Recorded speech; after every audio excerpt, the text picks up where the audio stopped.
Salut à tous, bienvenue sur Mecha 4 chevaux. Aujourd'hui je vous fais une petite vidéo sur un appareil que j'ai récupéré, que j'avais prêté à un voisin. Cet appareil, j'appelle ça le gyrotor. Il m'a permis de nettoyer le réservoir de la 4 chevaux. Donc je vais vous expliquer un petit peu comment je l'ai fabriqué.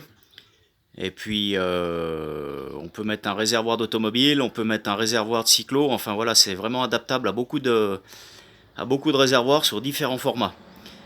Donc le principe de base est fait avec deux tréteaux qu'on peut apercevoir. Donc deux gros tréteaux, pardon.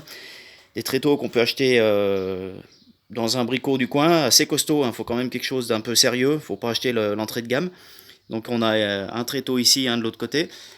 Au milieu, on a un système mécanique avec une barre que je vais détailler un petit peu plus loin, je vous expliquerai. Et puis donc ici, on a un pédalier de vélo que j'ai ressoudé au niveau du tube d'entraînement. Dessous, on a un petit motoréducteur ici qui lui est en triphasé et j'ai mis un condensateur pour le passer en mono. Donc sur des petites puissances en triphasé sur des moteurs, c'est facilement réalisable. Donc si vous êtes intéressé pour savoir comment on fait, bien que sur YouTube et autres, on a quand même plein d'infos pour passer un petit moteur tri en mono. Donc voilà. Donc un petit motoréducteur, une chaîne de vélo, le pédalier, et puis un système avec un plateau dessus où on va fixer le réservoir. Donc soit par un système de sangle, si on veut l'attacher avec une sangle, ou alors là je viens de le prêter à mon voisin qui lui avait un réservoir de motoculteur. Avec les 4 trous de fixation, il s'en est servi pour fixer dans la planche avec des vis.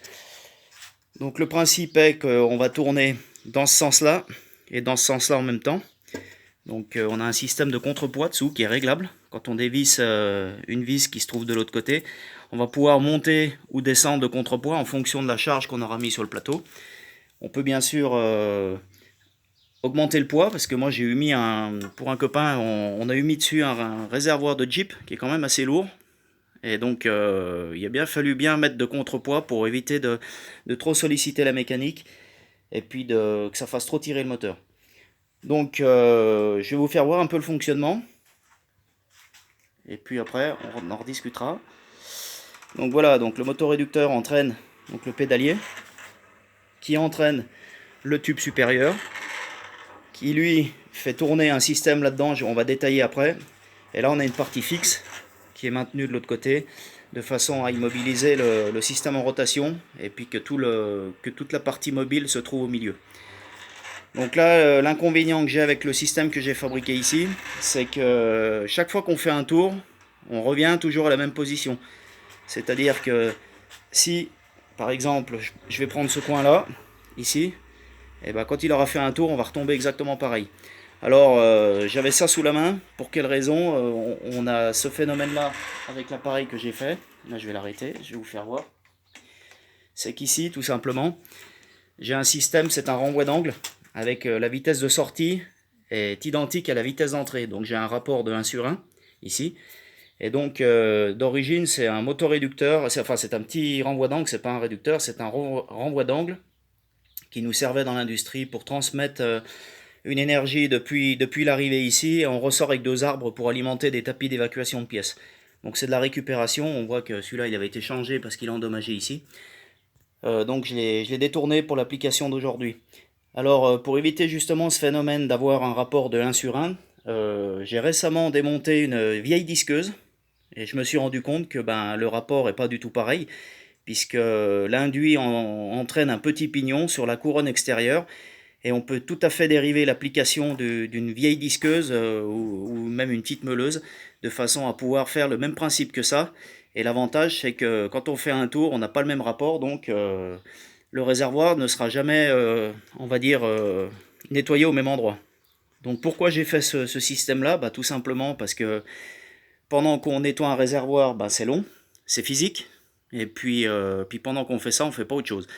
Donc moi j'avais mis mon réservoir de 4 chevaux là-dessus avec une chaîne, des cailloux, déjà pour vraiment tout le dégrossir. Et puis après je suis descendu avec du sable à sec. Et après j'ai encore mis de l'eau de façon à vraiment que le sable aille partout. J'ai absolument tout rincé. Et après j'ai acheté une résine chez Restom. On peut trouver aussi ça chez d'autres fournisseurs, chez Philosec. Si vous avez besoin si vous avez besoin des coordonnées, vous me le ferez savoir. Donc c'est des résines qu'on peut mettre dans les réservoirs et qui permettent de pérenniser la tôle de nos anciens réservoirs qui étaient en tôle principalement et qui rouillaient facilement. Donc voilà un peu le système que j'ai fait vraiment pour pas perdre de temps avec ça. Et puis ben ça porte ses fruits parce que beaucoup de personnes me l'empruntent. Et puis apparemment tout le monde est satisfait. Donc voilà un petit peu pour le tuto d'aujourd'hui. Donc j'espère que ça aura inspiré quelques personnes. Et puis si ça a permis à certains d'avoir des idées, sachez que moi aussi je suis preneur si vous avez des combines. Et puis si on peut partager, la chaîne elle est là pour ça aussi. Elle est sous le partage de façon à pouvoir un peu mutualiser les connaissances et les compétences. Merci à tous de me suivre et puis je vous dis à très bientôt pour une prochaine vidéo. Bye bye.